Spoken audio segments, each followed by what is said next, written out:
Hey guys, this is Aaron with Elite Watersports. We're here today to go over some race courses. We brought in Kevin Riley with Eckerd College. He's the head sailing coach, and he's going to help us out with this. How you doing today, Kevin? Pretty good. Ready for another regatta. What are we at? Number 5 or 6? Yeah, 5 or 6 regattas, and we do Tuesday night race nights. So it's a really happening scene in Tampa Bay, Florida. We got a couple different race courses that we do, one on Tuesday nights, and also we do one that's a little different for our regattas, and I'd like to go over that with you. Right, so typically what happens is at our competitors meeting we end up drawing a picture in the sand. So what Aaron and I wanted to do today was go over and show the race course in a little more of a organized manner so that everyone can be on the same page by just looking at this video. So for the new racers, we want to show where you're going to be going around on this course. To get things started, you have to understand that we have a starting line, right? Your starting line is going to be between a marker on the left side and a flag on a committee boat over here on the right side. And that starting line creates an imaginary line here that basically blocks your entrance onto the race course until the time has completed. So everyone has to stay downwind in this area here during the countdown, which is typically a 5-minute sequence, but it can be a 3-minute sequence for small racing like is done on Tuesday nights around here. And so we wait in this area here for the 5 minutes, and then when the 5 minutes are up, we start racing upwind. And what we're going to do is we're going to race upwind to a mark that's directly upwind of the race committee boat.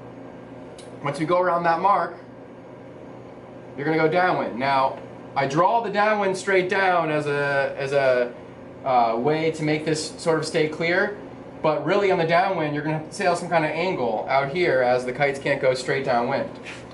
But you're going to go downwind, and then we're going to have a gate that's just to windward or just above the starting line. You're going to pass that gate on either side, so you can round the one on the left. We call that a right-hand turn, because remember we're going this way. So the right-hand turn to head up, or you can make a left-hand turn and head out towards the right side of the course. Alright, so I'm going to clean this up a little bit. And what I want to show is that these are all the marks we're going to have on the course. So we rounded the gate, let's say we rounded this gate, and now we're going to make our second lap. And on the second lap we're going to go upwind. We're going to round this same windward mark again, but this time we're going to go downwind, and we're going to go around the pin mark. So this is the mark we started the race with. We take that mark on the left side. Let's clean this up a little bit more. Now the starting line doesn't really matter anymore, but what's going to happen is during the race, a buoy is going to be set up just behind the race committee boat. And you're going to pass this buoy and go along the starting line, and you're going to finish between the race committee and this short buoy just behind it.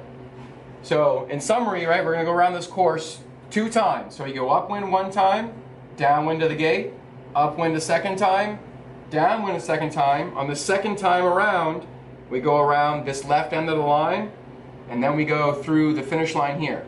So for most of the race, we're going upwind or downwind, and then we have this one little stretch right at the finish where it's all about reaching and speed. And sometimes things are spread out, and sometimes things are really close. This can be sort of the most exciting part of the race. Somewhat like a drag race, huh? Right, and if you're close to someone else, it is a drag race.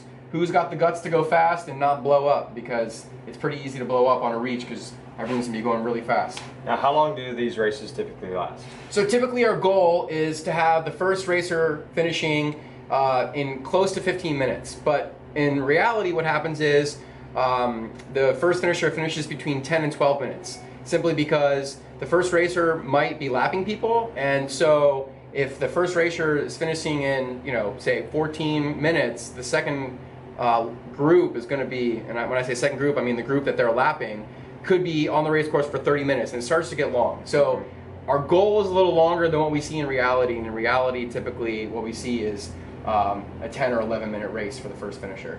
And basically after the first person crosses the line, what do we have, 22 minutes after that till no, typically, so it's an exact time. So okay. Typically after the first racer finishes, we have a 15-minute timer that starts. So the race committee will actually start a stopwatch when that first finisher finishes, And 15 minutes after that is how long you have to finish the race. Nice. And that works out pretty well if we keep it under 15 minutes because, right, in theory, if you get lapped and the first finisher is under 15 minutes, you have more time than has happened to finish the race, which is fair. So you have, approximately twice the time that the first finisher has, or a little bit more than that. Well, awesome. Thanks for going over that.